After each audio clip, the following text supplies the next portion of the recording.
A'udzu billahi minasyaitonir rajim. Bismillahirrahmanirrahim. Assalamualaikum warahmatullahi wabarakatuh.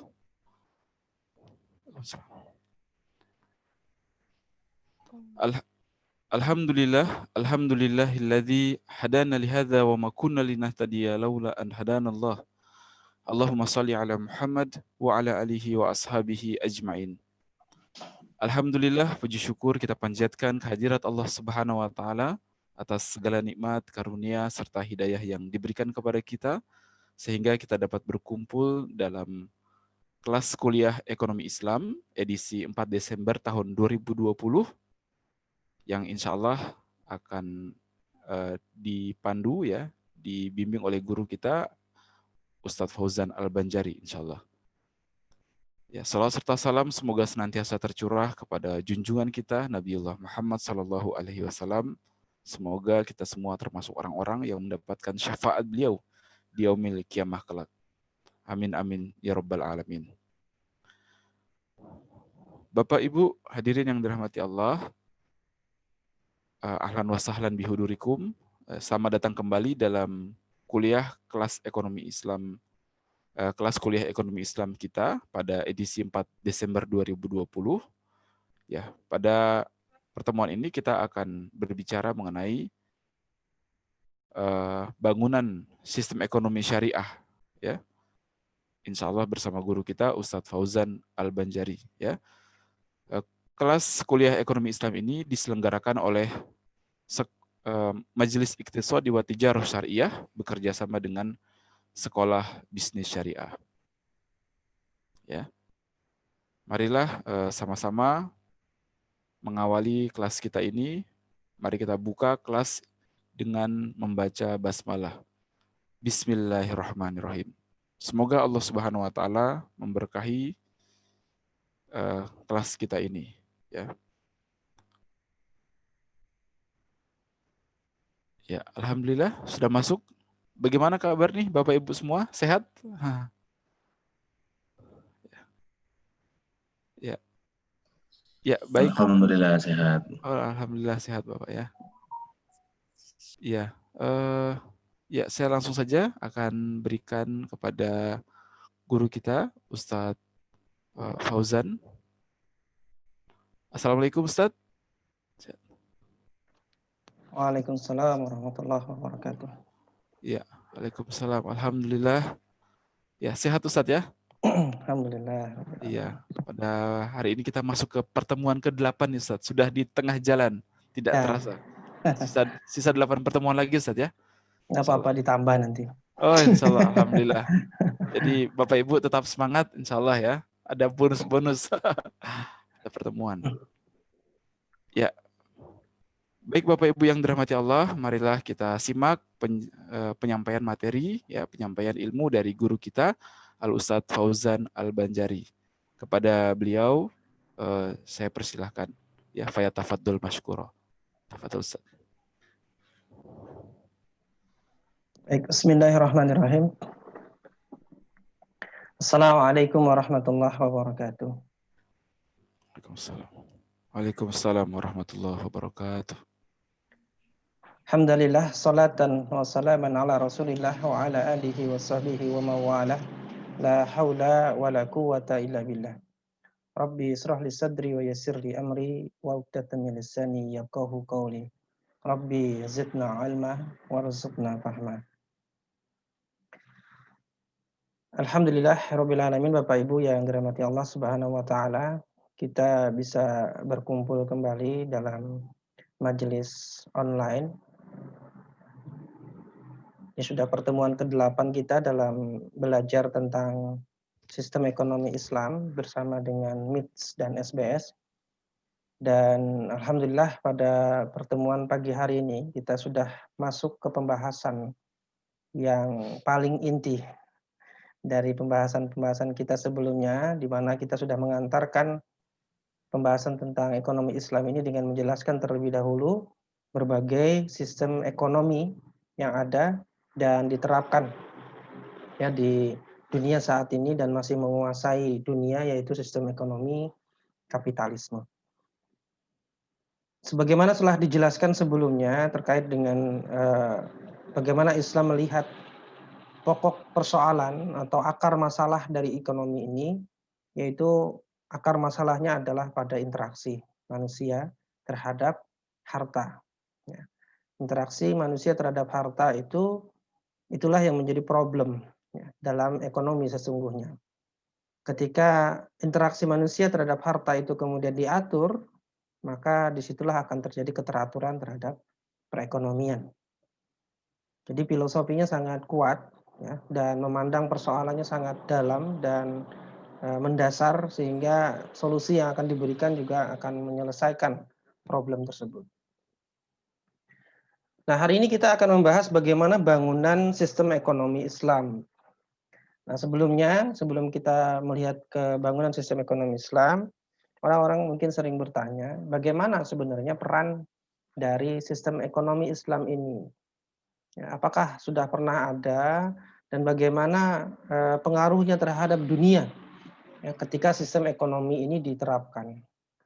Oleh karena itu, kami ingin menggambarkan sedikit ya, cuplikan dari bagaimana penilaian dari orang-orang yang mempelajari sejarah terhadap kekhilafahan Islam yang berabad-abad itu, ya 13 abad lamanya. Nah, bagaimana kemudian mereka melihat negara Islam, yaitu khilafah, ketika menerapkan sistem ekonomi ini.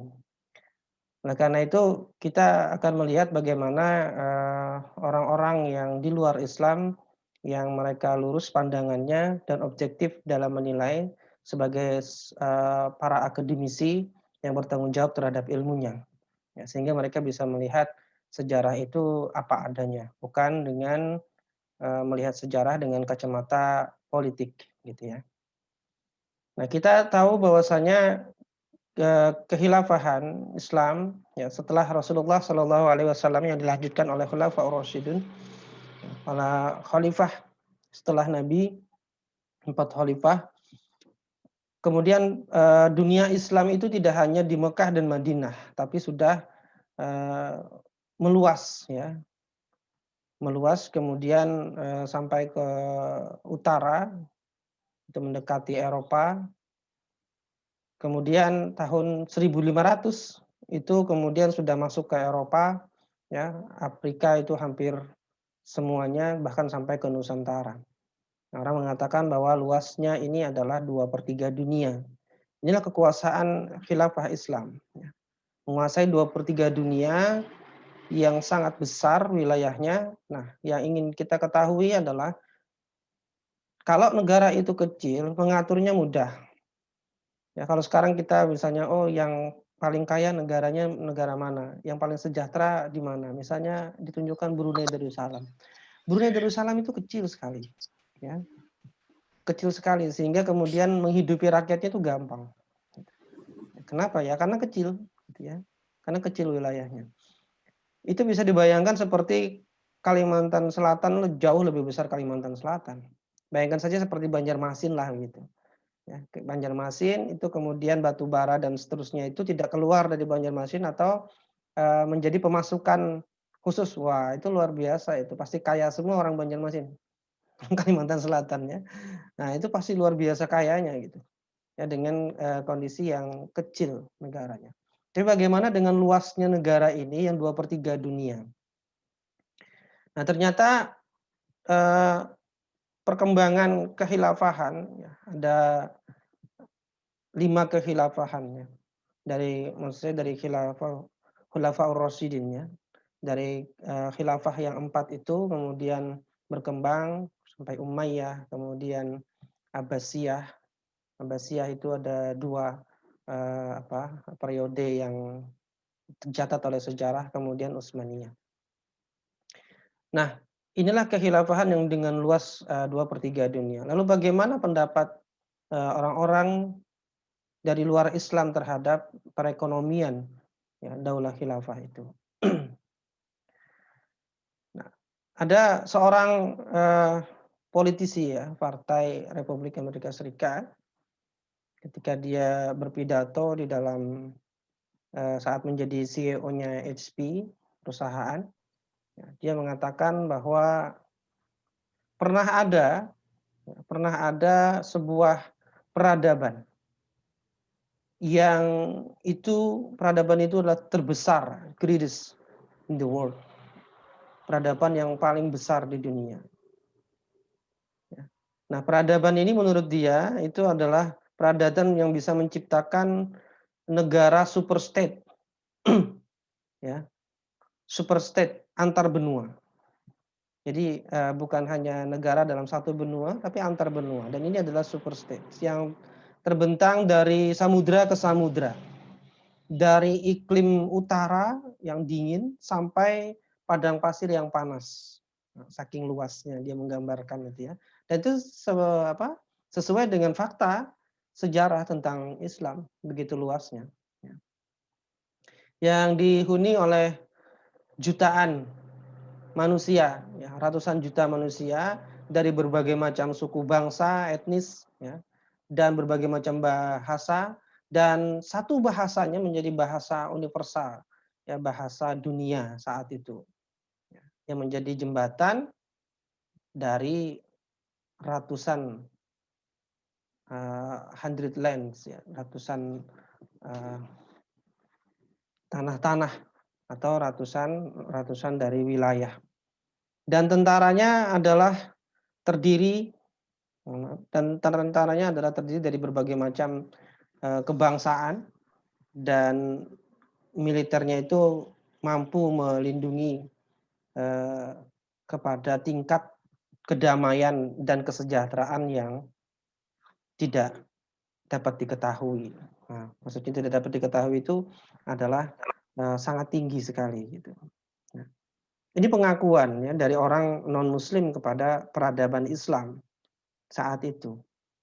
Tidak akan mungkin ya sebuah peradaban itu bisa seperti itu kalau tidak ditopang oleh ekonomi yang kuat. Tidak akan mungkin militer itu bisa memiliki kekuatan kalau tidak ditopang oleh ekonomi yang sangat bagus gitu. Ya. Indonesia ini kenapa militernya begini ya, latihannya latihan perang-perangan mungkin. Ya.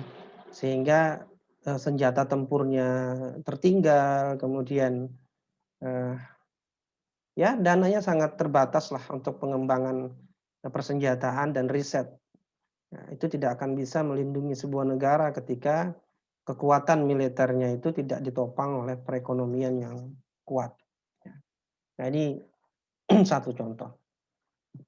Kemudian Will Durant di dalam bukunya The Story of Civilization juga mengatakan bahwa Islam itu telah menjamin seluruh dunia dalam menyiapkan berbagai rumah sakit yang layak sekaligus memenuhi keperluannya. Beliau mencontohkan adalah Al-Bima Rustan yang dibangun oleh Nuruddin di Damaskus tahun 1160. Ini bertahan selama 3 abad, ya, merawat orang sakit tanpa bayaran. Jadi gratis. 3 abad itu 300 tahun. Ya, itu merawat orang tanpa bayaran dan menyediakan obat-obatan juga gratis. Nah, sejarawan mengatakan bahwa cahayanya tetap bersinar, tidak pernah padam selama 267 tahun. Bayangkan ya, sebuah negara yang memiliki rumah sakit yang gratis dan tidak membeda-bedakan warga negara, miskin ataupun kaya, kalau datang ke rumah sakit itu ya gratis. Tidak akan bisa dilakukan seperti itu kecuali ditopang oleh ekonomi yang sangat kuat, ya, ekonomi yang sangat bagus. Kemudian yang berikutnya ya, masih dari Will Durant, para khalifah telah memberikan keamanan kepada manusia hingga batas yang luar biasa besarnya bagi kehidupan dan kerja keras mereka. Nah, para khalifah itu menyediakan berbagai peluang untuk siapapun yang memerlukannya dan memberikan kesejahteraan berabad-abad dalam wilayah yang luas. Fenomena seperti ini, kata beliau, belum pernah tercatat dalam sejarah setelah zaman mereka. Menyediakan berbagai peluang, berarti siapa saja di sana itu tidak akan kekurangan, ya, tidak akan jadi pengangguran karena menyediakan berbagai peluang untuk siapapun yang memerlukan dan memberikan kesejahteraan. Nah, hal ini tidak mungkin bisa kemudian tercapai kecuali kokohnya sistem ekonomi, ya. Mumpuninya sistem ekonomi itu dalam mengatur sendi-sendi kehidupan masyarakat, sehingga kesejahteraan itu bisa tercapai, ya. Sehingga pendidikan tersebar luas, ya, karena memang sekolah juga gratis. Kemudian sastra, filsafat, seni itu kemajuannya luar biasa yang menjadikan Asia Barat sebagai bagian dunia yang paling maju peradabannya selama 5 abad. Ketika orang-orang di Eropa itu mengalami zaman-zaman kegelapan, kita tahu tahun 1100 tadi yang 1160 Islam sudah punya rumah sakit. Di Eropa mandi aja enggak gitu. Ya, kalau kita baca sejarah Eropa itu bangsawan-bangsawannya itu enggak mandi tahunan. Ya. Bayangkan kan kemudian penyakit yang menyebar karena tidak bersih. Gitu. Sedangkan Islam sudah memiliki rumah sakit yang sangat besar dan gratis. Ya. Jadi ini tidak mungkin tercapai kecuali dengan kekuatan dari sistem pemerintahan dan sistem ekonominya. Kemudian Bernard Lewis di dalam bukunya What Went Wrong itu mengatakan bahwa berbagai kemajuan peradaban terjadi di berbagai bidang. Ya. Islam merepresentasikan kekuatan militer yang terbesar di dunia. Ya. Dan dia memiliki kekuatan ekonomi terdepan di dunia. Ini perkataannya Bernard Lewis. Ya. Sehingga mencapai level tertinggi, ya, telah mencapai level tertinggi di dalam sejarah manusia. Dan seni dan juga ilmu pengetahuan, di dalam seni dan ilmu pengetahuan peradaban. Padahal itu adalah, kata beliau, bertolak belakang dengan kondisinya, yaitu yang tidak kecil tapi besar gitu ya, world civilization, jadi peradaban dunia, ya. Bahkan beliau katakan ini bukan masalah tentang hanya internasional, tapi ini sudah interkontinental gitu, ya, antar benua. Jadi inilah gambaran mereka, para sejarawan barat yang mereka tidak muslim, mereka bukan muslim, tapi mereka melihat Islam dengan objektif sehingga bisa menggambarkan bagaimana kekuatan dari sistem ekonomi yang bisa mensejahterakan di dalam kehidupan masyarakatnya. Nah, Bapak Ibu yang dirahmati Allah Subhanahu wa taala, lalu bagaimana sistem ekonomi Islam yang begitu luar biasa tadi kemudian bisa membentuk suatu peradaban yang juga luar biasa, ya. Jadi sistem ekonomi ini sebagaimana sudah pernah saya sampaikan sebelumnya, ini tidak akan bisa ditegakkan kecuali negaranya yang menerapkan. Oleh karena itu, sistem ekonomi tidak pernah lepas dari politik ekonomi. Politik ekonomi tidak akan pernah lepas dengan kekuasaan atau pemerintahan. Ya, jadi kita tidak memang bicara sistem ekonomi ini memang harus bicara negara, gitu. Ya, tidak bicara individual. Ya, karena memang tidak bisa dijalankan oleh individu. Nah, paling tidak kita akan tahu bagaimana konsepnya sistem ekonomi yang digambarkan oleh para sejarawan barat tadi begitu hebat. Ya, maka kita harus tahu bagaimana sistem ekonomi Islam yang hebat itu.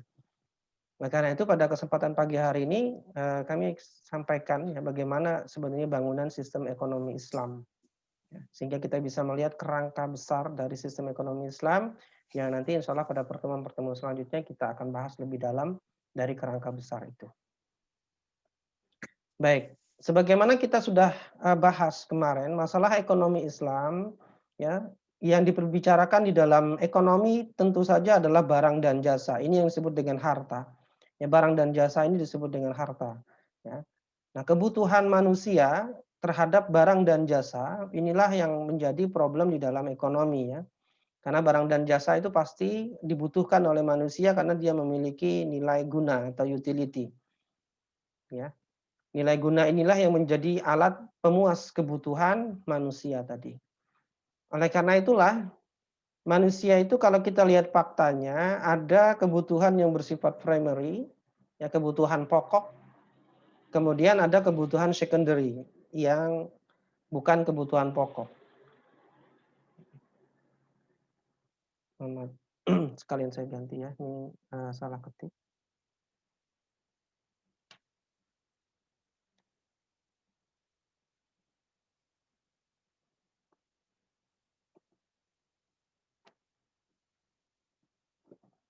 Baik, limited ya.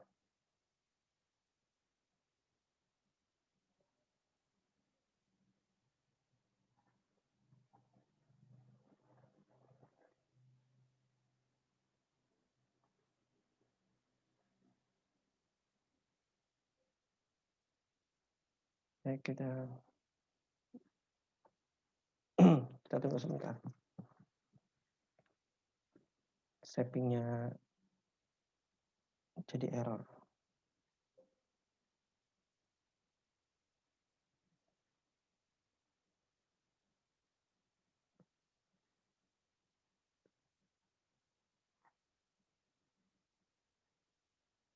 Oke, kita lanjutkan. Nah, jadi ada kebutuhan yang bersifat pokok dan ada kebutuhan yang bersifat secondary atau tidak pokok. Yang primary needs atau kebutuhan pokok itu terbatas, ya. Sedangkan secondary needs itu unlimited. Kita sudah bisa memahami faktanya. Ya. Yang namanya kebutuhan pokok itu kan urusan bagaimana menyambung hidup. Nah, orang untuk menyambung hidup itu pasti terbatas. Kalau dia makan, ya tidak mungkin makannya tidak terbatas. Ya, makannya pasti terbatas. Ya, yang kuat 10 piring, 10 piring, ya itulah batasannya. Yang kuatnya sepiring, ya sepiring itulah batasannya gitu. Maka itu pasti terbatas ya, tidak mungkin tidak terbatas. Yang namanya primary needs itu pasti terbatas. Ya. Dan alat pemuasnya itu barang dan jasa, itu menurut Islam itu jumlahnya tersedia. Ya. Kalau menurut sistem ekonomi kapitalis dan sosialis kemarin ini jumlahnya tidak cukup. Ya. Artinya jumlahnya itu scarcity, dia langka. Ya. Karena menurut mereka ya barang dan jasa itu bermasalah dari sisi jumlahnya. Ya. Makanya mereka kemudian mendefinisikan masalahnya itu adalah scarcity. Dalam Islam tidak, jumlah ini ada di alam dan dia tersedia, ya, mencukupi untuk kebutuhan pokok manusia. Karena kebutuhan pokok yang terbatas ini maka tersedia untuk memenuhi kebutuhannya. Sedangkan kebutuhan secondary ini memang terkait dengan keinginan. Ya, keinginan ini jelas tidak terbatas manusia itu. Mau terus gitu ya, ingin terus. Nah, itu jelas. Ini namanya secondary needs. Ya. Sehingga ketika jumlah ini tersedia, ada yang cukup, ada yang tidak cukup, ada barang-barang yang itu sifatnya memang jumlahnya itu tidak terus-menerus ada, ya seperti bahan-bahan atau sumber daya alam, minyak, ya batu bara dan seterusnya itu kan tidak selamanya ada. Itu memang terbatas. Ya. Tapi penggunaannya bagaimana? Nah, itulah nanti yang akan diatur di dalam Islam. Ya. Disitulah muncul ketika cukup atau tidak cukup, maka kemarin kita melihat muncullah masalah ekonomi. Ya, masalah ekonomi yang muncul itu adalah karena keberadaan dari barang dan jasa itu sendiri. Jadi ketika sudah ada barang dan jasanya itu, disitulah masalahnya. Apa muncul masalahnya? Muncul masalahnya adalah masalah interaksi yang menciptakan kemiskinan. Ya, kemiskinan yang terjadi di individu warga negara. Itulah muncul masalah yang mengakibatkan banyak orang-orang yang kemudian tidak terdistribusi dari barang dan jasa itu. Nah, ini tentang masalah ekonomi. Lalu bagaimana kemudian pendistribusian barang dan jasa ini di dalam ekonomi Islam? Maka ekonomi Islam mengaturnya ya, dengan pengaturan interaksi di tengah-tengah manusia.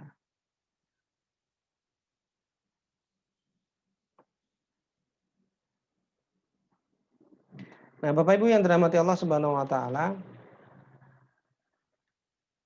solusi Islam terhadap distribusi tadi itu pertama Islam membagi ya kebutuhan manusia itu untuk memahami ya mana sebenarnya yang harus dipenuhi, mana seharusnya yang didistribusikan dari barang dan jasa itu. Jadi di dalam Islam kebutuhan itu ada dua, yaitu kebutuhan per individu dan kebutuhan masyarakat. Ini yang dilihat oleh Islam. Nah, untuk kebutuhan per individu itu ada kebutuhan yang pokok, primary needs, kemudian ada kebutuhan sekunder, ada kebutuhan mewah, luxury. Ya, ada kebutuhan sekunder ini yang membantu manusia. Tapi tanpa itu manusia tetap bisa hidup, ya. Kemudian ada kebutuhan masyarakat. Nah, kebutuhan kolektif atau kebutuhan masyarakat ini bukan kebutuhan individu, ini terbagi menjadi 3 juga di dalam Islam, yaitu pendidikan, ya, kebutuhan akan pendidikan, kebutuhan akan kesehatan, dan kebutuhan akan keamanan. Ini yang ada di tengah-tengah masyarakat. Ini yang kita rasakan, ya, kebutuhan akan pendidikan ini sesuatu yang pasti. Ya, kalau orang-orang semuanya bodoh, ya pastilah bermasalah di dalam kehidupan. Kemudian kalau orang-orang sakit tidak ada yang mengobati, pastilah bermasalah di dalam kehidupan bermasyarakat. Seperti pandemi ini kan kelihatan bahwa ini adalah kebutuhan masyarakat, bukan kebutuhan individu.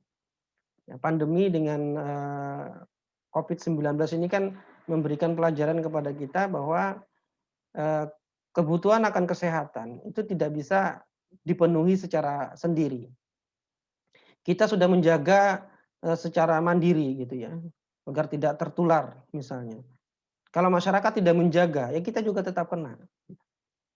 Jadi kebutuhan kesehatannya bukan hanya kebutuhan individu, tapi ini adalah kebutuhan kolektif, kebutuhan masyarakat. Ya. Tidak bisa ditangani oleh individu, dan ini sangat diperlukan di masyarakat. Begitu juga dengan kebutuhan keamanan. Ya. Orang tidak akan pernah tenang tinggal di rumahnya sendiri ya kalau lingkungannya tidak aman. Ya, bisa dibayangkan kalau hidup di lingkungan preman gitu ya, pasti merasakan tidak aman. Ya. Atau wilayahnya itu sering kecurian, itu pasti merasakan tidak aman. Dan kita ini selama ini juga merasakan tidak aman, luar biasa, tidak aman. Buktinya apa? Ya, buktinya berbagai macam produk tentang kunci mengunci itu banyak dipasarkan. Ya. Kunci stang, kunci apa lagi, kunci ban kendaraan, ya. Dan banyak macam kunci yang lain. Untuk apa? Pengamanan. Kenapa? Karena kita tidak merasa aman. Hidup kita tidak merasa aman. Ya, tidak ada, sangat jarang sekali, bahkan mungkin tidak ada orang yang berani meninggalkan kendaraannya, sepeda motornya atau sepedanya tanpa dikunci gitu di luar rumah. Nah, itu sangat sangat tidak aman berarti, ya. Harusnya kalau lingkungannya itu aman, kita dengan mudah misalnya menaruh kendaraan kita gitu ya, di luar. Tapi tidak, ya, bahkan kendaraannya dibawa masuk ke dalam rumah. Nah, itu menunjukkan ketidakamanannya, ya. Nah, keamanannya adalah kebutuhan bersama masyarakat. Nah, kebutuhan-kebutuhan inilah yang harus diberikan solusi oleh ekonomi Islam, ya. Untuk kebutuhan pokok, maka di dalam Islam itu wajib dipenuhi, ya. Sedangkan kebutuhan sekunder dan kebutuhan mewah itu tidak wajib dipenuhi, tapi dibantu individu-individu ini untuk memenuhinya. Jadi individu ini akan dibantu dengan kewajiban negara memenuhi kebutuhannya. Ya, bagaimana negara itu nanti memenuhi kebutuhan individu, terutama kebutuhan pokoknya, ini ada kaifiahnya. Ya, ini ada aturannya, ada caranya, ya, ada syariatnya gitu. Untuk membantu bagaimana individu bisa memenuhi kebutuhan pokoknya. Tidak boleh negara abai, ya, negara wajib ya membantu memenuhi ini. Ya, jadi negara itu dia wajib memenuhi kebutuhan pokok dari individu. Jadi bukan kebutuhan pokok masyarakat saja, tapi individu. Jadi per orang, ukurannya itu ada atau tidaknya orang miskin secara individual. Itu kesejahteraan dalam Islam itu begitu. Bukan pendapatan per kapita. Kemudian yang 3 ini kebutuhan masyarakat ini juga wajib dipenuhi oleh negara. Ya, jadi kebutuhan pokok itu wajib dipenuhi, kebutuhan negara itu kebutuhan masyarakat itu juga wajib dipenuhi oleh negara. Nah, negara yang memenuhi ini sebagaimana cerita saya di awal tadi, inilah yang dipenuhi oleh khilafah Islam. Ya, itulah yang dipenuhi oleh khilafah Islam. Dalam berabad-abad tadi. Bagaimana memenuhi tadi kita bisa melihat ya bagaimana kesehatan gratis, pendidikan gratis, itu keamanan ya dengan militernya yang luar biasa, itulah yang dipenuhi oleh negara, ya, kebutuhan masyarakat. Sedangkan kebutuhan pokok juga bisa tergambar dari pemaparan dari para sejarawan barat tadi bahwa kesejahteraan itu pada level yang tertinggi, ya. Nah, ini konsep ini sesuatu yang sangat penting ya. Sehingga mereka yang memegang kebijakan negara itu melihat mana yang harus didahulukan, mana yang harus dikerjakan, ya, dengan melihat konsep terlebih dahulu. Oh, berarti kalau ini adalah setiap manusia itu memiliki kebutuhan, kebutuhan apa yang harus saya penuhi? Nah, inilah kebutuhan yang wajib dipenuhi oleh negara. Ya. Oleh karena itu, pemerintahan di dalam Islam itu wajib memperhatikan kebutuhan masyarakat yang tiga ini dan kebutuhan pokok masyarakat.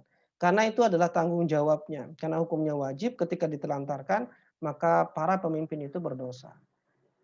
Begitu Islam mengatur tentang masalah kebutuhan atau memberikan solusi kepada distribusi tadi, ya, distribusi barang dan jasa. Oleh karena itulah kemudian problem interaksi manusia terkait dengan barang dan jasa dalam kebutuhan individunya atau kebutuhan masyarakatnya itu nanti akan dijamin oleh negara. Kemudian bangunan ekonomi Islam berikutnya adalah terkait dengan asas dan kaidah dari ekonomi Islam itu sendiri. Nah, asas dan kaidah dalam ekonomi Islam, asasnya itu adalah akidah Islam. Kemudian kaidah-kaidah yang dipakai tentu saja adalah syariat-syariat Allah Subhanahu wa taala, ya. Dan yang penting dalam pendistribusian barang dan jasa itu adalah tentang kepemilikan, ownership, ya. Bagaimana seseorang itu boleh memiliki barang dan jasa. Ini yang paling penting di dalam kaidah ekonomi Islam, yaitu bagaimana seseorang bisa memiliki harta. Ya, kemudian bagaimana harta itu terdistribusi, ya. Dan yang ketiga adalah bagaimana pemanfaatan dari harta itu.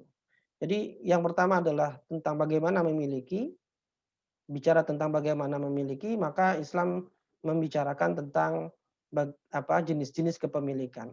Apa yang boleh dimiliki oleh individu, apa yang tidak boleh dimiliki oleh individu. Ya.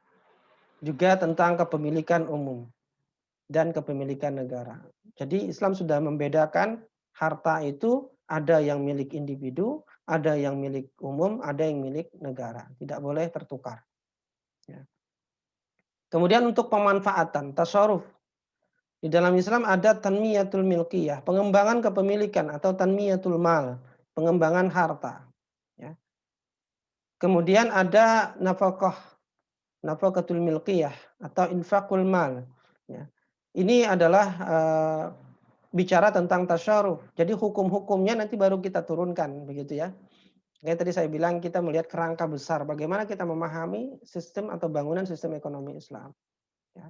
Dalam Islam itu ada asas dan kaidah utama, yaitu bicara tentang milkiyah, kepemilikan, bicara tentang tauji, yaitu distribusi, dan bicara tentang tasyaruf, pemanfaatan.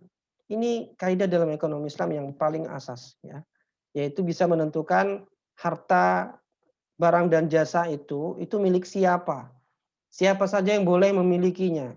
Ya. Itu bicara tentang jenis-jenis kepemilikan, nau'ul milkiyah. Ya. Kemudian kalau sudah dimiliki bagaimana memanfaatkannya. Ini ada dua di dalam Islam mengatur tentang pemanfaatan, yaitu tentang infakul mal, membelanjakan harta, dan juga tanmiyatul mal, mengembangkan harta. Ya, kalau milkiyah tadi kepemilikan itu bicara tentang bagaimana cara memiliki, mana yang boleh, mana yang tidak boleh dimiliki. Kemudian ada distribusi, ya. Distribusi tentang atau tauji usarwah, distribusi harta kekayaan itu prinsipnya atau kaidahnya adalah harus menjamin kebutuhan individu, ya. Menjamin terpenuhinya kebutuhan individu. Jadi bukan kebutuhan komunal, tapi kebutuhan individu yang dijamin dalam distribusi harta kekayaan, ya, atau barang dan jasa tadi. Itu yang dijamin itu adalah kebutuhan pokok individu. Itu yang dibicarakan bukan komunal, tapi bicaranya individu. Jadi tidak dikatakan sistem ekonomi Islam itu berhasil kalau masih ditemukan ada orang yang kelaparan, itu sistem ekonomi Islam tidak dikatakan berhasil. Karena kaidahnya adalah menjamin kebutuhan individu warga negara. Jadi ini ibarat prinsip, ya. Jadi prinsipnya seperti itu gitu. Nah, prinsip inilah yang harus dipegang oleh orang yang memegang kekuasaan di dalam Islam yang mengatur sistem ekonomi. Maka ini yang harus mereka penuhi. Ya. Nah, Bapak Ibu yang dirahmati Allah Subhanahu wa taala, yang menjadi kaidah di dalam di dalam sistem ekonomi Islam tadi itu adalah salah satunya adalah kepemilikan. Nanti kita bicara distribusi dan juga bicara pemanfaatan. Yang pertama kita bahas dulu tentang hakikat kepemilikan, ya. Di dalam Islam, kepemilikan itu hakikat pemilik sejati seluruh kekayaan itu adalah Allah Subhanahu wa taala. Karena memang Allah lah yang menciptakan semuanya, ya. Walillahi ma fis samawati wa ma fil ard. Dan milik Allah lah apa saja yang ada di langit dan apa saja yang ada di bumi. Ma ini adalah menunjukkan makna umum, berarti seluruhnya, ya, tanpa terkecuali. Itu semuanya milik Allah. Oleh karena itulah seluruh kekayaan yang ada, ya, itu kemudian Allah Subhanahu wa taala dalam Quran surah Al-Imran 109 ini menjadi dalil bagi kita tidak ada pemilik sejati kecuali Allah. Namun Allah Subhanahu wa taala kemudian menyerahkan, ya, harta kekayaan yang ada di langit dan di bumi itu kepada manusia untuk diatur dan dimanfaatkan, ya, sebagaimana di dalam Quran surah Al-Hadid ayat 7 dan Quran surah An-Nur ayat 33. Wa anfiqu mimma ja'alakum mustakhlafin, ya. Atau di dalam Quran surah An-Nur 33, wa atuhum mimma lillahi alladzi atakum. Ya. Dan belanjakanlah dari apa-apa yang telah Allah jadikan kepada kamu tuh menguasainya, mustakhlafin. Istikhlaf, ya. Istikhlaf ini berarti penguasaan yang diberikan oleh yang lain. Dalam hal ini yang memberikan adalah Allah Subhanahu wa taala. Dan ambillah dari harta-harta yang telah milik Allah, yang telah diberikan Allah kepada kalian. Jadi konsepnya dalam kepemilikan Islam yaitu harta itu milik Allah, kemudian diberikan kepada manusia dengan konsep istikhlaf tadi, ya, mustakhlafin. Jadi Allah sang pemilik harta kekayaan itu mengistikhlafkan harta kekayaan itu kepada manusia.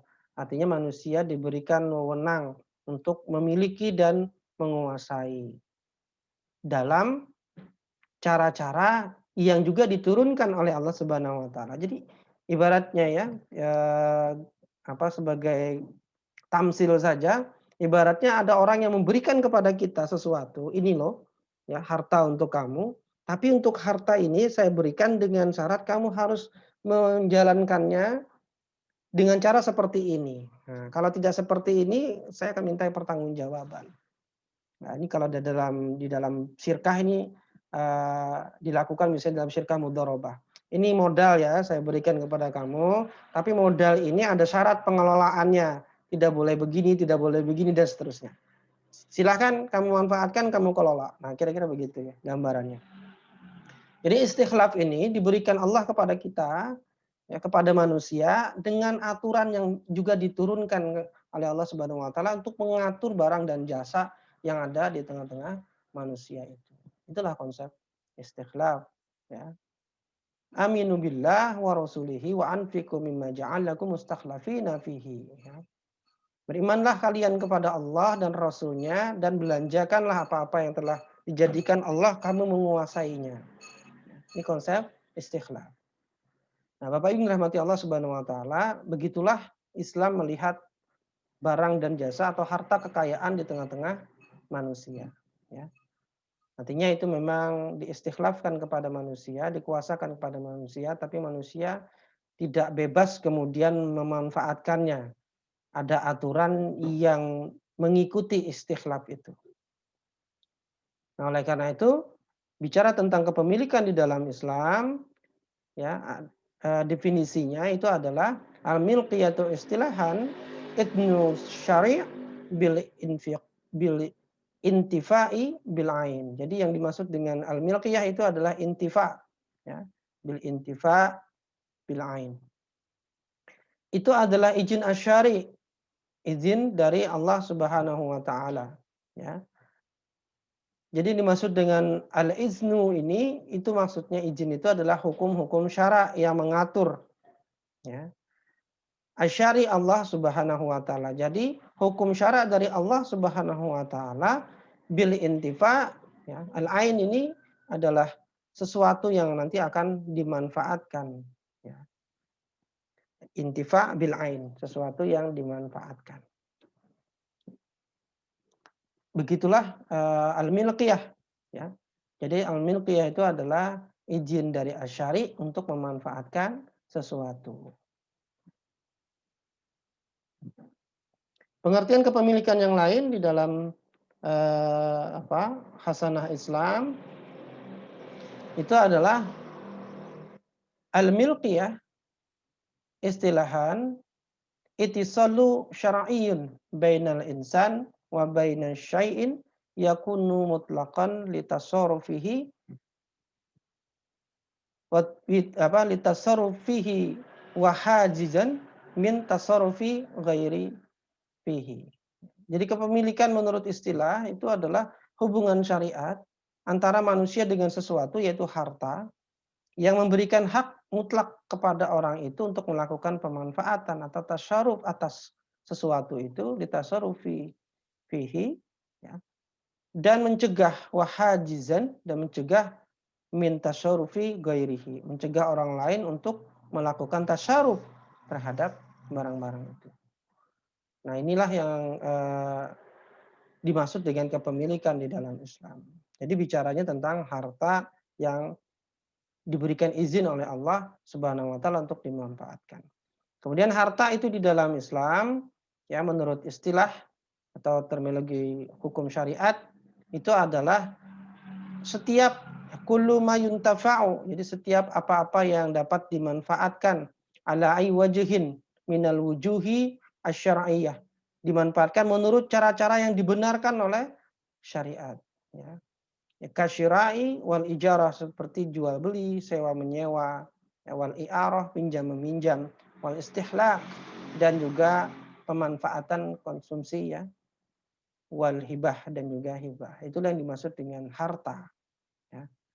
Nah, dengan pengertian-pengertian dari terminologi Islam atau syariah inilah kemudian kita bisa memahami bahwa yang namanya kepemilikan itu ada hukum syariat yang mengatur, ya, tentang izinnya untuk bisa dimiliki. Begitu juga dengan harta. Harta itu adalah apa-apa yang boleh dimanfaatkan dengan cara-cara yang dibenarkan oleh syariat. Dari dua definisi ini kita bisa memahami ada kaifiyah terhadap milkiyah, ada kaifiyah terhadap harta. Jadi semuanya bicara tentang interaksi, ya. Interaksi manusia terhadap harta, yaitu barang dan jasa. Nah, Bapak Ibu rahmati Allah Subhanahu wa taala, terkait dengan ini kita sudah memahami bersama, ya, harta itu akan dimintai pertanggungjawaban dari mana diperoleh dan untuk apa digunakan. La tazulu qadama 'abdi yaumal qiyamah hatta yas'alu an umurihi bima afnahu wa an milmihi bima fa'alu wa an malihi min aina iktisabi wa bima anfaqahu. Jadi kita lihat di sini tentang harta, wa an mal, harta, min aina iktisabih wa fima anfaqahu. Lagi-lagi bicara tentang interaksi manusia terhadap harta, ya, dari mana diperoleh, untuk apa digunakan. Nah, ini hukum syariat berarti tentang kaifiyah, ya, bagaimana cara mendapatkannya dan bagaimana cara memanfaatkannya. Bapak Ibu yang dirahmati Allah Subhanahu wa taala. Nah, oleh karena itu concern kita yang pertama terkait dengan sistem ekonomi Islam itu adalah membedakan kepemilikan terlebih dahulu, karena ini menjadi asas, ya, menjadi sumber asal. Karena sebelum kemudian dimanfaatkan, sebelum didistribusikan harus dimiliki dulu, kan. Kalau tidak dimiliki lalu bagaimana bisa dimanfaatkan, bagaimana bisa didistribusikan. Oleh karena itu harus jelas dulu siapa yang boleh memiliki apa, gitu. Ya, jadi manusia itu ketika diistikhlaf, manusia mana yang boleh memiliki apa dan mana yang tidak boleh dimilikinya dari harta yang sudah diistikhlaf itu. Ya. Oleh karena itu, 3 jenis kepemilikan ini, ya, nanti dalil-dalilnya akan kita jelaskan pada pertemuan berikutnya karena hari ini kita menggambarkan badan dari badan atau bangunan dari sistem ekonomi Islam. Ya. Nah, kepemilikan individu itu adalah jenis harta, ya. Jadi disebut dengan harta-harta kepemilikan individu itu adalah jenis harta yang boleh dimiliki oleh individu. Ya, apa saja jenisnya nanti kita bahas pada pertemuan berikutnya. Di mana pemiliknya berhak memanfaatkan dan mendapat kompensasi. Sedangkan kepemilikan umum itu adalah jenis harta yang dimiliki secara bersama-sama oleh kelompok masyarakat, ya, secara komunal. Dan mereka dalam memanfaatkannya itu berserikat. Jadi tidak boleh kemudian mengkapling-kapling. Ya. Yang namanya berserikat itu namanya berbagi. Ya. Syarikat itu kan perserikatan itu berarti persekutuan. Yang namanya persekutuan itu tidak boleh dimiliki secara individual. Ya. Oleh karena itu kepemilikan umumnya adalah jenis harta yang tidak boleh dimiliki oleh individu, tapi secara bersama-sama dimanfaatkan oleh masyarakat. Apa saja jenis hartanya nanti kita akan bahas dengan dalil-dalilnya. Ya. Kemudian ada kepemilikan negara. Ini jenis harta yang merupakan hak seluruh kaum muslimin. Sedangkan pengelolaannya menjadi wewenang pemimpin mereka yaitu khalifah. Nah, jadi dengan 3 jenis kepemilikan ini seluruh harta yang ada di langit dan di bumi itu bisa diketahui siapa pemiliknya. Ya, siapa pemiliknya? Apakah ini milik individu? Artinya individu bisa mengusahakan untuk kemudian memilikinya, ataukah ini bukan milik individu sehingga individu bagaimanapun kayanya dia tidak bisa memilikinya gitu. Ya. Berapapun uang yang dia miliki dia tidak bisa membeli harta itu. Kenapa? Karena itu milik umum. Bisa dipahami ya. Beda dengan sistem kapitalis. Ya, kalau Anda sudah kaya, Anda bisa beli apa saja yang Anda inginkan. Nah, kalau di dalam Islam tidak begitu. Oleh karena itu ada tasyaruf, ya, tasyaruf milkiyah, ya, tata cara memiliki. Nah, manusia itu ya secara fitrah dia memiliki hubut tamaluk, ya, yaitu cinta kepada sesuatu, ya, atau memiliki kecintaan untuk memiliki, ya. Ini merupakan bisa hadir karena hajat udhwiyah, kebutuhan jasmania, atau karena ghorizatul baqa. Jadi hubut tamaluk ini lahir karena hajat udhwiyah atau ghorizatul baqa. Jadi orang itu sangat ingin memiliki makanan itu karena hajat udhwiyah. Ya. Tapi ingin memiliki mobil mewah itu ghorizatul baqa. Ya. Nah ini hubut tamaluk itu muncul. Ya. Oleh karena itu, apakah hubut tamaluk ini akan lahir menjadi huriyah tamaluk? Ya, inilah yang dimiliki oleh kapitalisme, atau kamiyah tamaluk, itu pembatasan jumlah kepemilikan. Kalau ini bebas sebebas-bebasnya apa saja boleh dimiliki, tapi kalau ini kamiyah tamaluk, apakah kepemilikan itu akan dibatasi? Inilah yang disebut dengan sosialisme, ya, sehingga setiap individu akan dibatasi kepemilikannya, tidak bebas seperti kapitalis, ya, karena sosialisme ini antitesisnya kapitalis, maka akan pasti berkebalikan. Nah, ini yang batil. Kemudian hubut tamaluk ini di dalam Islam kemudian diatur kaifiyah tamaluk, yaitu dengan sebab-sebab kepemilikan. Nah, bagaimana manusia yang lahir ke muka bumi tidak memiliki apa-apa. Coba kita semua kan ketika lahir dilahirkan oleh ibu kita itu keluar tidak memiliki apa-apa. Lalu bagaimana kita bisa memiliki apa yang kita miliki sekarang? Itu harus dicek sebab kepemilikannya ya. Jadi harus dicek. Jadi sekarang sudah memiliki apa itu sebab kepemilikannya harus dicek udah betul belum gitu. Ya, sebab pemilikannya sudah betul belum. Nah, disinilah syariat mengatur apa saja yang sudah kita miliki ini apakah sebab kepemilikannya sudah benar atau belum. Apakah yang kita miliki ini memang jenis kepemilikan yang dibolehkan atau jenis kepemilikan yang tidak dibolehkan di dalam Islam untuk kita miliki secara individu. Di sanalah Islam bicara tentang bagaimana hubut tamaluk itu tidak dibatasi seperti sosialisme pembatasannya dan juga tidak dibebaskan sebagaimana kapitalisme membebaskannya, tapi dalam Islam kemudian diatur kaifiyahnya, tata caranya, sebab-sebab kepemilikannya. Ini yang dibahas di dalam kitab Nizamul Iqtisadi fil Islam, cukup tebal ya, pembahasannya itu sampai ratusan halaman membahas tentang ini. Kalau dikaji bagus ya. Baik, inilah yang sahih ya, kaifiyah mengatur. Jadi fitrah manusia yang memiliki hubut tamaluk itu tidak dibebaskan, tapi juga tidak dibatasi, tapi diatur bagaimana kemudian bisa dengan benar dalam kepemilikan itu.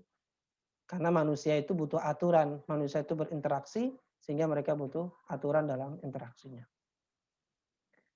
Baik, demikian yang bisa kami hantarkan ya terkait dengan bagaimana bangunan sistem ekonomi Islam yang bisa mensejahterakan.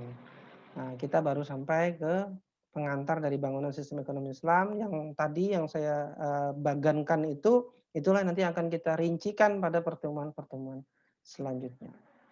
Demikian, wallahu a'lam bishawab. Saya kembalikan kepada Mas Sakti. Tafadhal. Ya, baik, alhamdulillah. Syukron Ustaz. Ya, Bapak Ibu yang dirahmati Allah, alhamdulillah kita sekarang memasuki sesi tanya jawab ya. Saya ingatkan juga kepada Bapak Ibu dapat mengajukan pertanyaan kepada Ustadz dengan menuliskan pertanyaan tersebut di kolom chat. Ya, sangat baik bila pertanyaan Bapak Ibu masih relevan dengan materi kita hari ini ya. Alhamdulillah. Dan juga sebelumnya, sebelum saya membacakan pertanyaan sudah masuk ya, saya juga dalam rangka membagikan semangat kepada saudara-saudara kita yang lain tentang mempelajari ekonomi Islam, jangan lupa ya, kami ingatkan untuk membuat screenshot ya, atau kemudian chapter ya, lalu kemudian berisikan ibroh yang kita dapat pada kelas kita pada pagi hari ini dan memposting di media sosial kita masing-masing dengan tidak lupa untuk men-tag akun Sekolah Bisnis Syariah. Di Instagram akunnya adalah @sekolahbisnissyariah dan di Facebook akunnya adalah SBS Learning Channel ya, insyaallah. Dan selanjutnya Bapak Ibu yang dirahmati Allah, ada pemberitahuan dari SBS Sekolah Bisnis Syariah sebagai komitmen dari SBS untuk menjadi tempatnya belajar bisnis syariah kafah. Insya Allah di bulan Desember nanti ya, Desember ini insya Allah SBS akan membuka kelas syariah marketing dan branding strategi yang merupakan aspek terakhir dari rangkaian training membangun bisnis syariah kafah di tahun ini. Insya Allah marketing and branding syariah strategi ini ya, training ini akan diisi oleh guru kita Al Ustadz Fauzan Al Banjari ya, dan juga diisi oleh Al Ustadz Andika Dwijat Miko, insya Allah. Insya Allah training ini akan dimulai pada tanggal 14 Desember 2020 hingga 10 Januari 2021. Ya, kami persilakan kepada Bapak Ibu yang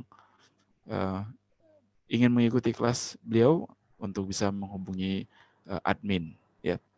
Selanjutnya saya bacakan pertanyaan yang sudah masuk di kolom chat. Ya.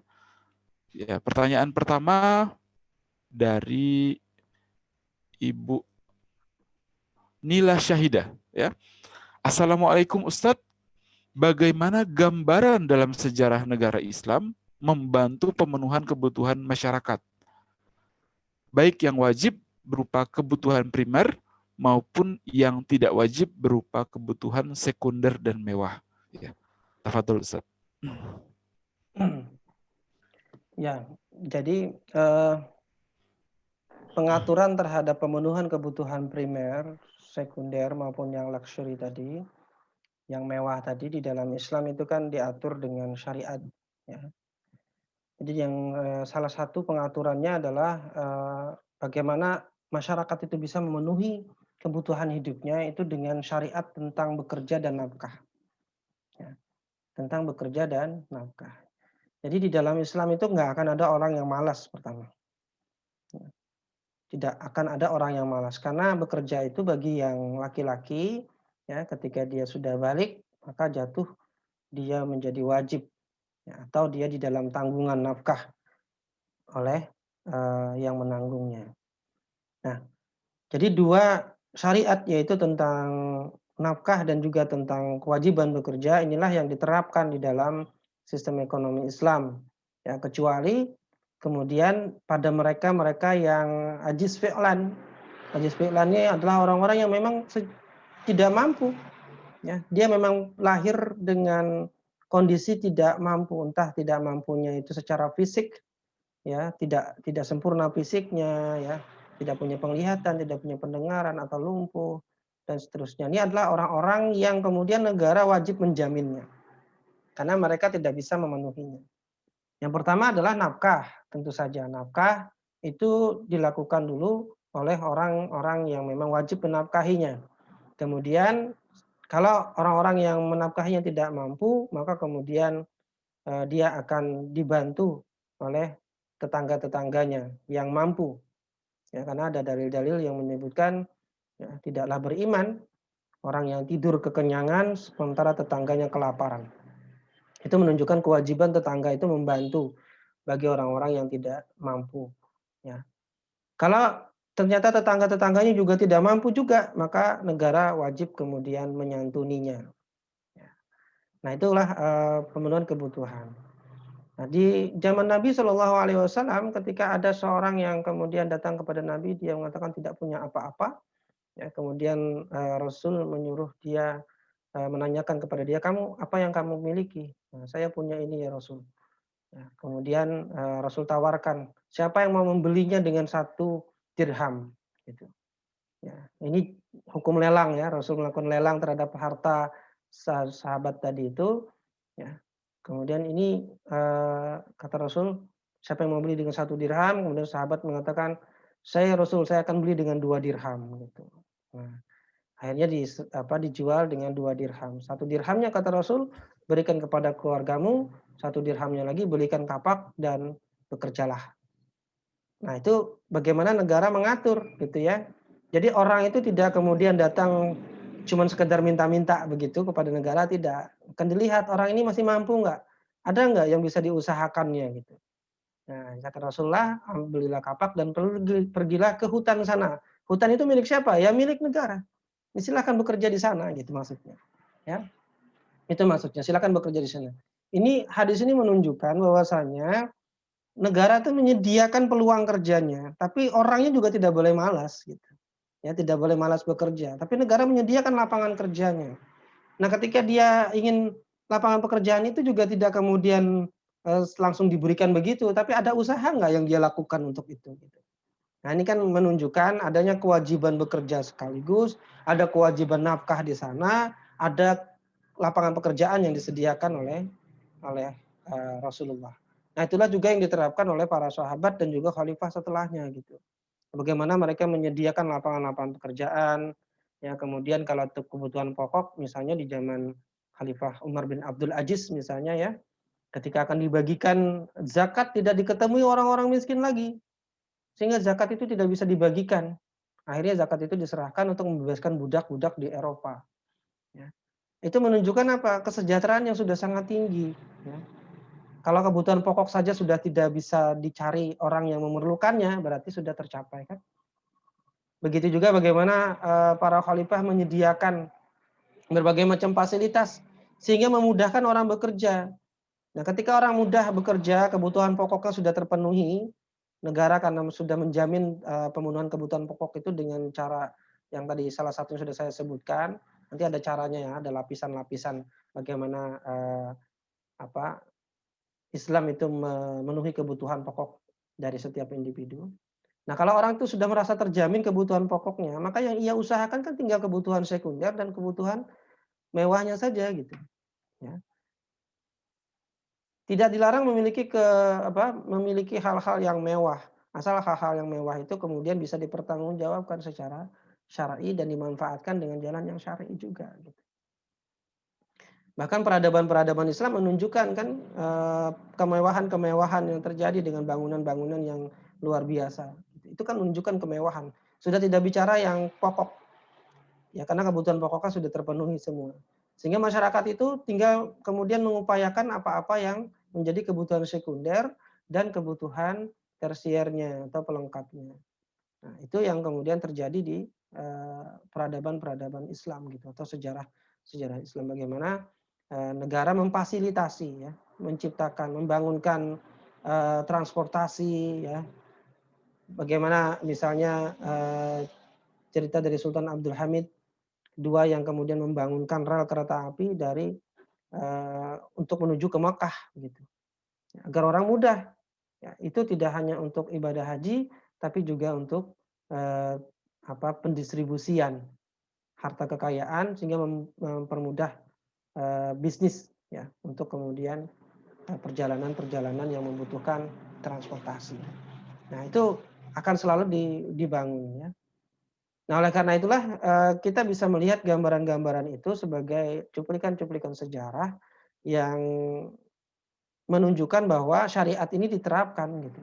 Ya, syariat itu diterapkan dalam memenuhi kebutuhan pokok individu dan juga kebutuhan tersier. Juga ada kasus misalnya ya, ada seorang sahabat yang kemudian dia tinggalnya cuma di sufah masjid, ya. Dia tidak ingin meninggalkan sufah masjid karena ingin dekat dengan Rasulullah SAW. Pemuda ini ditanya oleh Rasulullah, ya pemudanya miskin, ya tampangnya nggak terlalu good looking lah biasa gitu ya. Dia juga miskin, kemudian Rasul bertanya, apakah kamu tidak ingin menikah? Ya. Ini menunjukkan kan bagaimana negara ingin memenuhi kebutuhan dari masyarakatnya. Ya bagaimana saya menikah ya Rasulullah, saya tidak punya apa-apa gitu. Tapi kamu pengen nikah nggak kata Rasul kan? Ya pengen, laki-laki yang masa nggak pengen nikah, ya pengen kan? Nah, kalau begitu kata Rasul, bawa surat ini datangin Fulan ya, sahabat Rasul disebut namanya, kemudian disuruh membawa surat ini, kemudian dibawalah surat itu, ya kemudian dibacalah oleh sahabat tadi. Ketika melihat ternyata surat itu adalah lamaran. Ya. Rasul melamarkan putri dari sahabat yang kaya itu, orang terhormat itu, dilamarkan untuk yang miskin tadi. Bisa dibayangkan kan? Kemudian kata sahabat tadi, aku tanyakan anakku gitu ya. Anaknya bernama Zulfa. Anaknya keluar, ya Rasulullah, ya Abi gitu ya, wahai Abah, kenapa tidak dibawa masuk saja tamu ini ke dalam gitu, kok di luar gitu ya. Nah, kemudian kata bapaknya tadi, orang ini membawa surat Rasul gitu. Sebelum itu dia mengatakan orang ini ingin menikahimu, bagaimana? Nah, kemudian dia tidak setuju anaknya ya, bagaimana gitu kan, karena orang ini kan biasa gitu ya, tidak ganteng gitu. Kemudian miskin juga gitu kan. Bagaimana gitu. Kemudian bapaknya mengatakan, sudah tahu sendiri kan anakku menolak gitu. Kemudian bapaknya menyebut dia ini membawa surat dari Rasul. Kenapa tidak dibilang dari tadi kata anaknya? Kalau itu dari Rasul, ya berarti yang melamarkan adalah Rasul. Ya, kalau Rasul yang melamarkan maka saya terima. Akhirnya itulah yang terjadi gitu ya. Panjang sih ceritanya, mungkin kita cerita di lain waktu saja. Hanya menggambarkan bahwasanya ternyata Rasulullah SAW ini ceritanya menginspirasi sebenarnya. Ya, bagaimana akhir dari cerita itu jadi kawin atau enggak gitu. Nah, itu tapi bukan di sini ceritanya. Nanti saja di lain kesempatan. Saya ingin menggambarkan saja bagaimana Rasulullah SAW itu memperhatikan rakyatnya sampai kepada kebutuhan pernikahannya gitu. Ya. Akan diarahkan oleh Rasul ya. Karena dia kan orang miskin. Bagaimana dia bisa memenuhi kebutuhan pernikahannya? Ternyata Rasul menyuruh dia datangi pulan ini, datangi pulan ini, datangi pulan ini. Untuk apa? Ya tadi, beritahu ke pulan itu bahwa dia mau menikah, Rasul yang akan menikahkan. Maka pulan-pulan yang didatangi tadi, para sahabat yang didatangi oleh dia tadi, itu kemudian memberikan hartanya ya kepada orang itu untuk pernikahannya. Dan singkat cerita, kita hentikan ceritanya sampai di sini. Hanya ingin menggambarkan bahwasanya Rasulullah memenuhi kebutuhan rakyatnya sampai kepada pernikahan. Ya, bahkan ada di satu zaman kekhilafahan itu yang menyediakan setiap hari Jumat memanggil para pemuda, wahai pemuda, siapa yang ingin menikah? Yang tidak punya modal akan dimodali. Itu setiap Jumat gitu ya, akan dimodali dari Baitul Mal. Jadi tidak ada lagi kemudian kesulitan para pemuda untuk menikah misalnya. Ya, karena kesulitan pemuda saat ini itu menikah itu bukan karena tidak mau, bukan karena tidak ada calon, tapi karena merasa tidak mampu untuk menikah. dari sisi harta. Baik, mungkin itu ya jawabannya. Ya, baik. Syukron Ustadz. Selanjutnya pertanyaan dari Ibu Nursyah Hidayati. Mohon penjelasan perbedaan politik ekonomi dan sistem ekonomi. Jazakallah. Ya, tafadhol Ya. Ustaz. Nizam al-iqtisadi, ya, nizam al-iqtisadi itu artinya adalah aturan-aturan tentang perekonomian, atau kita sebut saja sistem lah. Sistem ekonomi itu bicara sebagaimana tadi hadis tadi, sistem ekonomi itu bicara dari mana harta itu diperoleh, kemana harta itu dibelanjakan. Karena sistem itu adalah input, proses, output, itu sistem tuh dalam ilmu modern gitu ya. Itu sebenarnya bicara tentang bagaimana pengaturan dari mana harta itu diperoleh, untuk apa digunakan. Gitu. Itu bicara sistem ekonomi. Oleh karena itu kita bicara tentang barang dan jasa, harta yang banyak itu. Nah, itulah tentang sistem ekonomi. Lalu bagaimana dengan politik ekonomi? Syiasah al-iqtisadiyah. Nah, politik ekonomi ini terkait dengan bagaimana negara mengatur kebijakannya. Itu kan ada aturannya, dari mana harta kemana akan digunakan. Ini tidak bisa diterapkan aturan atau sistem ekonomi ini, aturan ekonomi tidak bisa diterapkan kecuali dengan politik ekonomi. Politik ekonomi ini hanya ada pada kekuasaan. Karena politik itu selalu bicara kebijakan. Politik itu bicara kepada legalisasi dari syariat gitu. Formalisasinya bagaimana? Itu bicara politik. Mana yang akan diformalisasikan dari sistem ekonomi itu? Itulah bicara politik ekonomi. Jadi perbedaannya pada kalau kita bicara sistem itu berarti kita bicara aturan-aturan, ya. Tapi kita bicara politik ekonomi itu berarti bicara kebijakan-kebijakan yang diambil oleh negara dalam mengatur perekonomian tadi. Nah, jadi itu yang membedakan antara politik ekonomi dan sistem ekonomi. Demikian. Ya, baik. Syukron Ustaz. Selanjutnya pertanyaan dari halo? Afan? Iya, selanjutnya pertanyaan dari Bapak Puguh Setiawan. Assalamualaikum warahmatullahi wabarakatuh. Izin bertanya Ustadz, tadi disebutkan ada kepemilikan individu, kepemilikan umum, dan kepemilikan negara. Pertanyaannya, bagaimana hukumnya individu atau kelompok memanfaatkan atau menguasai barang atau harta kepemilikan umum menurut Islam? Ya, tafadhol Ustaz. Ya, nanti akan kita jelaskan secara rinci ya pada pertemuan berikut. Tapi akan saya jawab untuk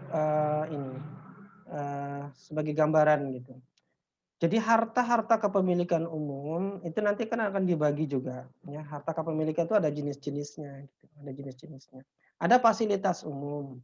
Fasilitas umum itu berarti yang harus digunakan secara bersama-sama.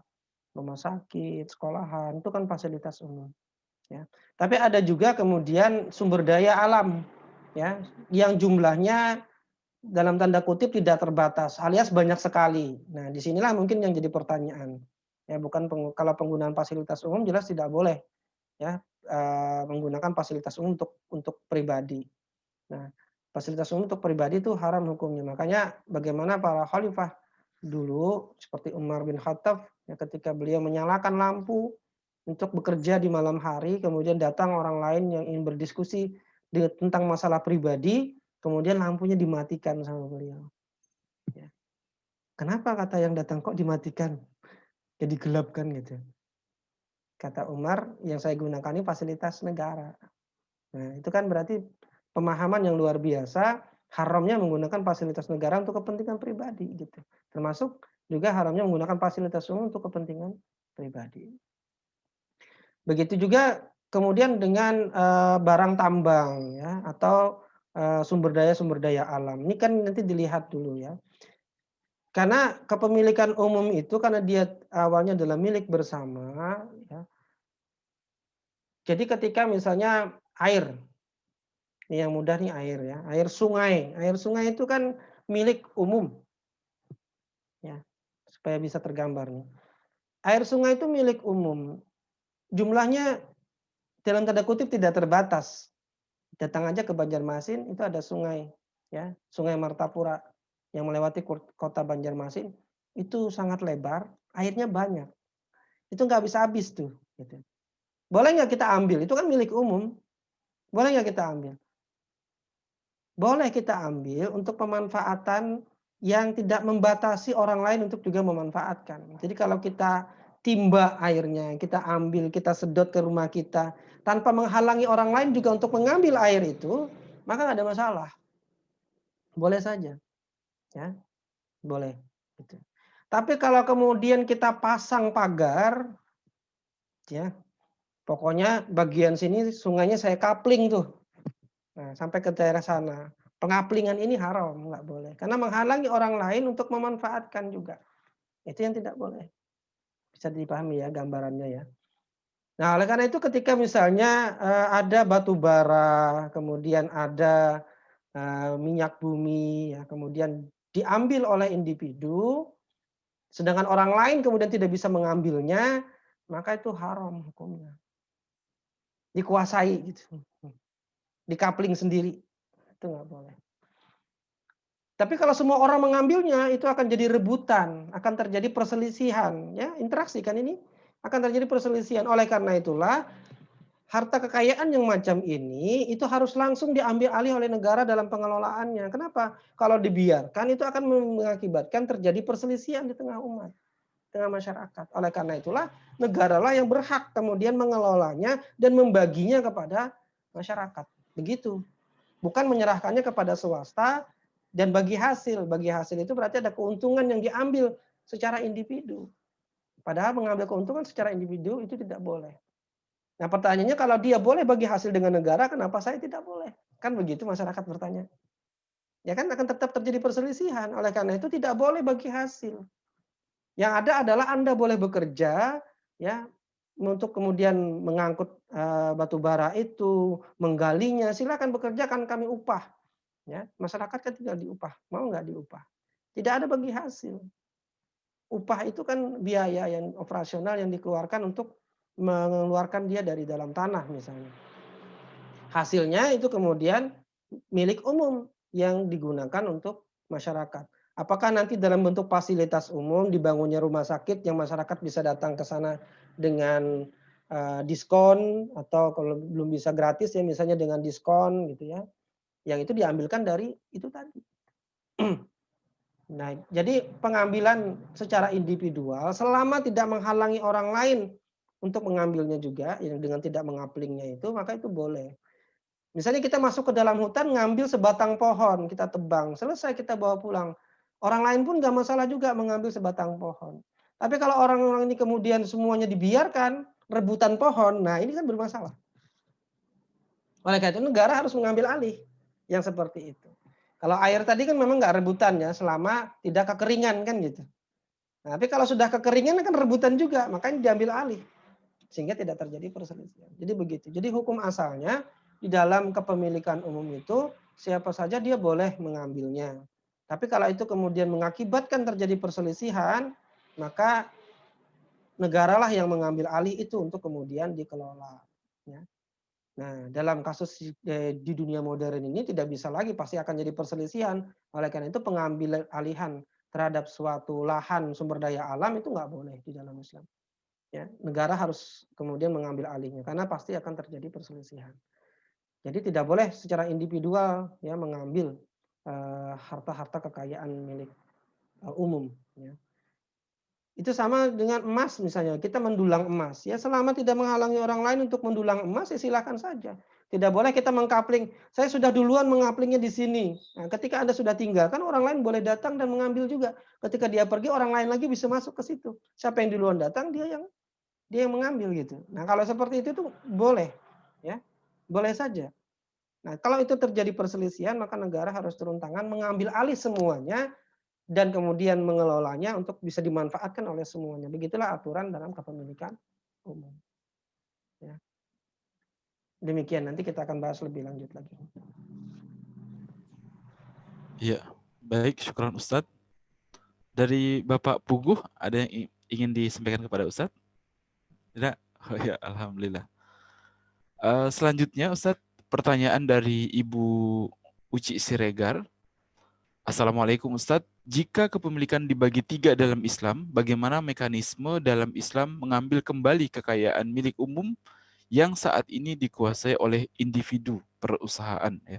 Misal emas di Papua yang dikuasai PT Freeport McMoran. Ya. Tafadhol Ustadz. Bagaimana Islam mengambilnya? Tinggal diambil saja. Iya, kan negara itu yang punya kuasa. Makanya tadi sistem ekonomi Islam tidak bisa dilepaskan dari politik ekonominya. Ya, kalau politik ekonominya tadi mengatakan bahwa itu tidak boleh diambil oleh swasta, maka dengan sendirinya negara akan mengultimatum McMoran.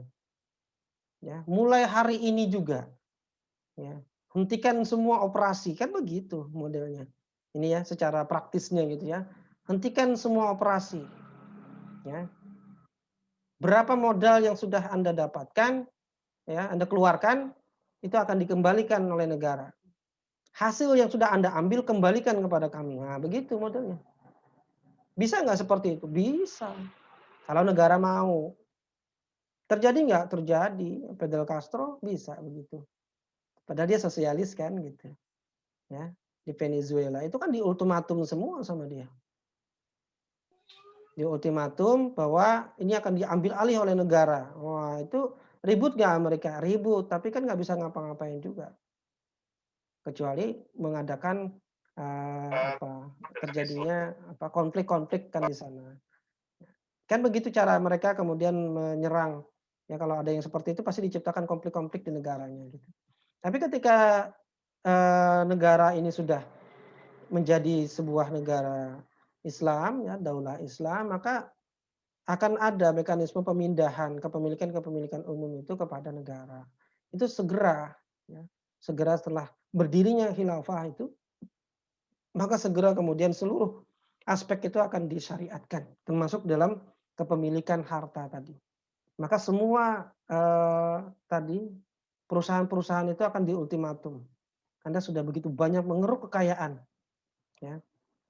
Maka hitung-hitungan sekarang kalian meninggalkan Indonesia dan punya utang, gitu ya, terhadap negara ini untuk kemudian mengembalikan apa-apa yang kalian ambil dari negara ini. Itu pasti begitu. Dan dia pasti tidak senang, ya. Pasti manggil bosnya. Bosnya siapa? Amerika Serikat, gitu. Nah, jadi masalahnya itu ketika kita kemudian mengambil alih PT itu problemnya kenapa tidak bisa dilakukan oleh Indonesia saat ini? Karena itu bukan hanya sekedar perusahaan, tapi itu melekat ke negaranya gitu. Oleh karena itu ketika itu terjadi, maka perang antar negara itu pasti terjadi gitu, ya. Maka mereka akan tidak ingin kehilangan sumber pendapatannya di negara lain yang mereka jajah kan gitu. Nah, oleh karena itu memang bagi mereka yang seperti ini maka terjadilah tekanan antar negara. Ya bukan hanya bicara tentang perusahaan, itu sudah pasti. Oleh karena itulah tidak bisa dihentikan oleh negara kita yang memang tidak memiliki power, kekuatan. Ya. Kekuatan bernegosiasi saja terhadap PT Freeport kan tidak punya. Itu tidak punya, tidak dimiliki. Gitu. Ya, kenapa ya? Karena ada negara besar di belakangnya. Begitu juga dengan PetroChina. Ya. Tidak punya kekuatan untuk bargaining, ya, untuk mengatur ulang bagaimana bagi hasilnya saja tidak bisa gitu. Ya. Kenapa? Ya karena ada negara di belakangnya yang kita dijajah oleh mereka. Gitu. Jadi ketika kemudian tadi bagaimana pengambil alihannya ya ketika negara ini memang sudah berubah, ya, berubah menjadi negara Islam, maka pengambil alihan itu dilakukan dengan segera, ultimatum. Kalau tidak ya militer kan yang turut gitu, mengambil alihnya. Begitulah yang terjadi di Venezuela. Ya. Mereka diultimatum, kemudian tentaranya sudah berada tuh di depan gerbang-gerbang perusahaan-perusahaan itu gitu, dengan ultimatum itu. Artinya mereka sudah siap perang gitu. Anda tidak mau mengikuti kami, ayo kita perang. Kira-kira begitulah bahasa kasarnya itu. Ya, ibaratnya begitu. Ya, karena diturunkan sudah militernya di depan perusahaan-perusahaan itu. Nah begitu ya ketika pengambil alih. Karena ketika ultimatum itu tidak diindahkan, berarti kan ini sama dengan perampokan terhadap kekayaan milik umum. Oleh karena itu harus diselesaikan oleh negara dengan cara kalau dia menggunakan kekerasan ya dengan cara kekerasan. Jadi ultimatum itu berarti harus segera menyelesaikan semuanya. Kalau tidak berarti harus dilakukan dengan cara seperti itu. Baik, demikian. Iya, syukron Ustadz. Selanjutnya pertanyaan dari Bapak Alif Arrozi, ini masuk ke chat saya. Izin bertanya Ustadz, bagaimana menurut pandangan Ustadz dalam kondisi saat ini, sudah sampai manakah perjuangan pejuang-pejuang Islam dikaitkan dengan ilmu kajian Nizamul Iqtisadi? Jazakallah khair. Ya, tafadhol Ustadz. Ya, ini tugas bersama ya. Tapi jelas ada perubahan. Dari 20 tahun yang lalu, misalnya ya, ketika saya memulai untuk kemudian terjun ke dunia dakwah, itu sistem ekonomi Islam ini sesuatu yang asing. Gitu. Belajar muamalah bisnis syariah itu tidak ada tempatnya. Kalau sekarang coba kita lihat, banyak kan? Gitu, ya. Yang ngajarin tentang sistem ekonomi Islam banyak nggak? Banyak sekarang. Yang ngajarin tentang bisnis syariah banyak nggak? Banyak. Artinya apa? Ada perkembangan yang sangat baik dari kaum muslimin yang kemudian sudah mulai sadar. Ya, kesadaran ini tentu saja berasal dari peran banyak pihak yang berdakwah, ya, dengan berbagai macam kajiannya, gitu ya, sehingga menyadarkan umat, gitu. Ya. Nah, oleh karena itu opini ini harus terus digelindingkan, harus terus kemudian kita gelindingkan bersama-sama, gitu. Ya, ketika orang tidak mengenal sistem ekonomi Islam ini, ya tidak mengetahui betapa dahsyat dan bagusnya sistem ekonomi Islam ini, orang juga tidak mau memperjuangkan karena nggak tahu. Dikiranya sistem ekonomi Islam itu hanya seperti bank syariah itu. Ya. Sering kok ya ketika saya ngantar ibu misalnya ke rumah sakit gitu, ketemu dengan bapak-bapak, kerja di mana mas? Gitu. Nanya saya, masalahnya di jam kerja ngantar ibu gitu kan, jam kerja ngantar ibu dan nggak pakai seragam kerja. Apa yang dipakai? Cuman baju koko, sendal jepit gitu. Kerja di mana orang ini gitu kan. Saya bilang saya konsultan di bisnis syariah. Oh, bank syariah ya? Pasti begitu. Ya. Ketika saya bicara tentang konsultan bisnis syariah, langsung bank syariah ya. Jadi mereka masyarakat itu tahunya tentang ekonomi Islam, ekonomi syariah itu hanya bank syariah. Yang tadi yang sejak awal saya bicarakan bank syariah itu produk-produknya tetap kapitalis, cuman kemudian dibajui Islam. Tidak benar-benar membangun bagaimana sebenarnya produk Islam itu. Tapi produk yang ada kemudian dilabel, ya dikasih dalil-dalil syariah. Ini kan sangat berbeda dengan orang yang mengkaji benar-benar produk ekonomi Islam yang dihadirkan begitu.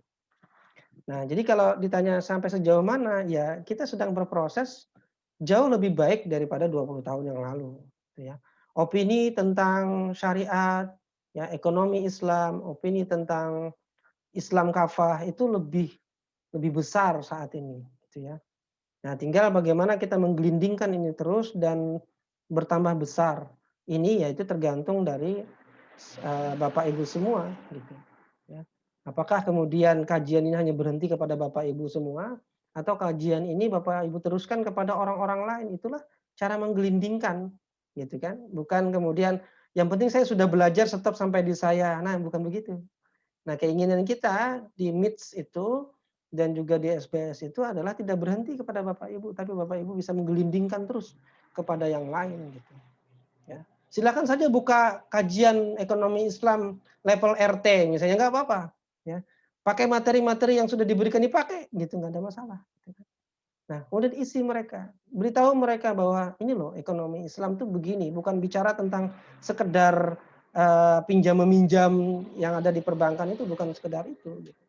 Ya, tapi kita bicara yang jauh lebih besar, jauh lebih mensejahterakan, ya, dan itu lahir dari dalil-dalil.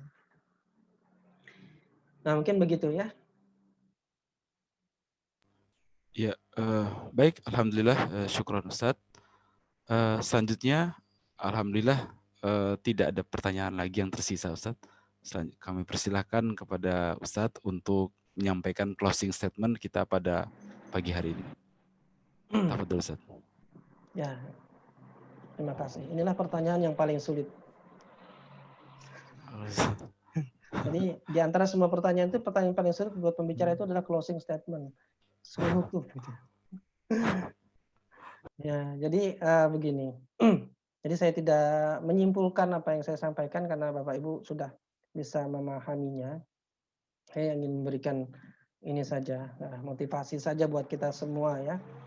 Bahwa apa saja yang kemudian kita pelajari, ilmu yang kita pelajari, itu akan Allah tanyakan.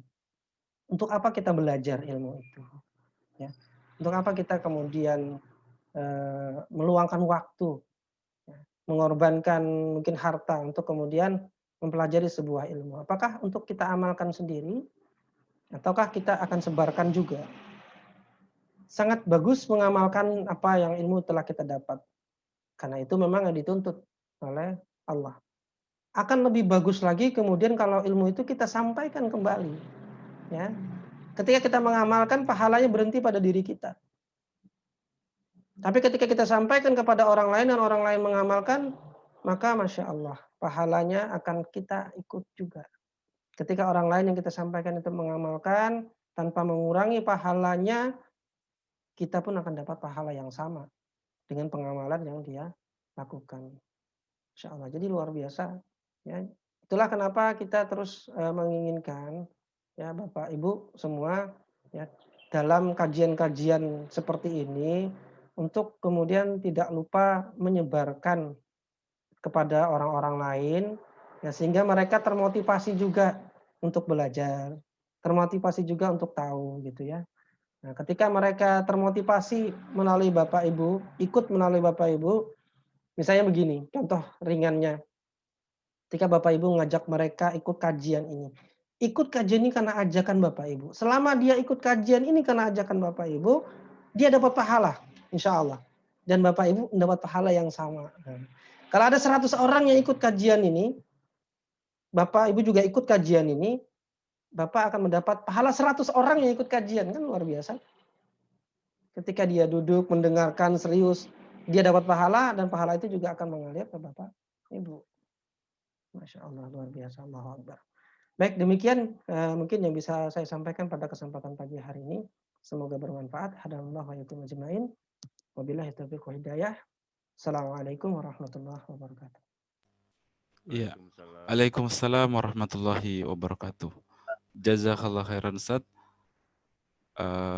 Ya, baik Bapak Ibu yang dirahmati Allah, sebelum kami tutup ya, kami ingatkan juga kepada Bapak Ibu ya. Ya, marilah sama-sama kita membagikan semangat mempelajari ekonomi Islam dengan cara membuat screenshot ataupun kemudian membuat Afwan, ini tadi saya lihat Bapak Alif M Alif Razi Raisen Pak ya. Afwan, Zat. Gimana? Oh iya. Iya, alhamdulillah. Ya, baik. Ya, baik. Alhamdulillah. Ya, untuk tidak lupa membuat screenshot kemudian diposting ya, diposting di Facebook atau kemudian Instagram kita masing-masing dengan men-tag @sekolah bisnis syariah di Instagram ataupun kemudian SBS Learning Channel di Facebook ya. Dan jangan lupa juga untuk kemudian terus mengajak saudara-saudara kita kaum muslimin yang lain untuk bisa bergabung di kelas ini. Saya lihat masih bisa bergabung ya melalui admin insyaallah. Baik Bapak Ibu yang dirahmati Allah ya. Terima kasih atas perhatian Bapak Ibu pada kelas ini dan jangan lupa untuk terus mengikuti kelas kuliah ekonomi Islam kita setiap Jumat pagi pukul 06.00 waktu Indonesia Barat atau pukul 07.00 waktu Indonesia Timur. Maaf, waktu Indonesia Tengah. Semoga Allah Subhanahu wa taala memberkahi kita semua. Mari kita tutup pertemuan kita dengan membaca doa kafaratul majlis. Subhanaka Allahumma wa bihamdika asyhadu an la ilaha illa anta astaghfiruka wa atubu ilaih. Wassalamualaikum warahmatullahi wabarakatuh. Waalaikumsalam warahmatullahi wabarakatuh. Waalaikumsalam warahmatullahi wabarakatuh. Izin lagi ya Ustadz. Jazakallah khairan. Izin pamit Bapak Ibu. Assalamualaikum. Ya izin lah ya. Waalaikumsalam warahmatullahi wabarakatuh.